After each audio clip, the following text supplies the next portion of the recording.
to be launching a tasty pastry. It's a low-carb Pop-Tart. It's got 3 to 4 grams of net carbs, and we love this show. This is our best place to be in LA.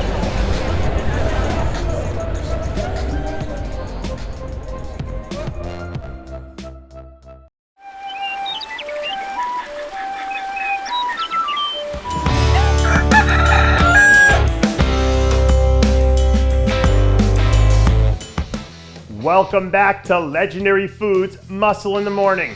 I'm Dave Palumbo, and today is Friday, February 11th, 2022. And let's find out what's going on in the world of bodybuilding and fitness.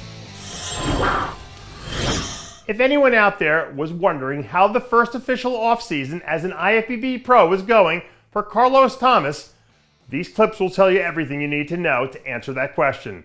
Your reigning and defending NPC national champ hasn't wasted any time starting to put the pieces in place for his pro debut, which we assume will come at some point later on this season. If there's anything that Carlos can take away from guys like Hunter Labrada and Nick Walker, who were able to step in and have success from day one, it's that you have to play your game, because that's the key to winning at the highest level. So as long as he can stay focused and not get lost in the shuffle, he should have a chance to follow their blueprint. In the whole run-up to the Arnold Classic, one name that we haven't heard people say much about is Maxx Charles. And if there's one thing we know about Max, is that he doesn't like being slept on. The updates that we saw come out of his camp earlier this week seem to point towards him being ready to go when his name is called 4 weeks from now. And considering some of the ups and downs he's had last season, I'm sure he'd love to use this as an opportunity to come out of the gates strong. A few years ago, we saw how good Max could be when he's at the top of his game. And even though this lineup is as deep as it's been in a while, a 100% Maxx Charles should have a legitimate shot to finish in the top 5 when it's all said and done. Do you remember those talks a few weeks ago about Terrence Ruffin not being ready for the Arnold after he caught COVID and lost 10 pounds? And then there was that small contingent of people who thought that he was basically, a death sentence for Terrence's chance to repeat. Well, they've gotten awfully quiet again lately, haven't they?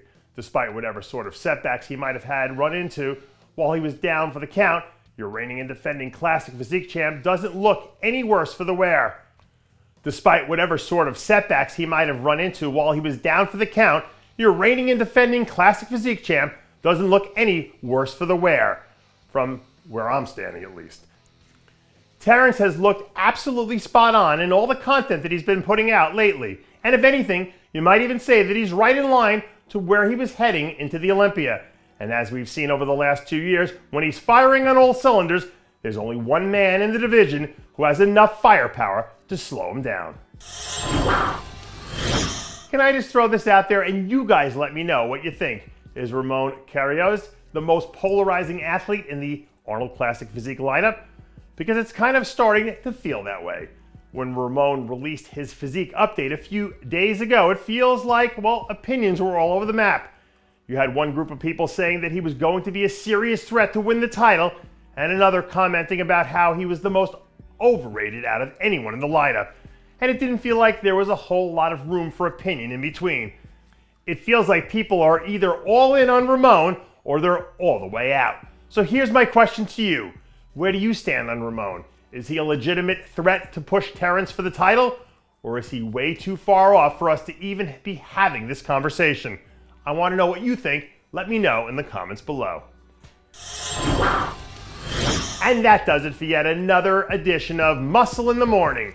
I'm Dave Palumbo, reminding you to always be true to your passions and make sure to follow us on Facebook, Twitter, and Instagram.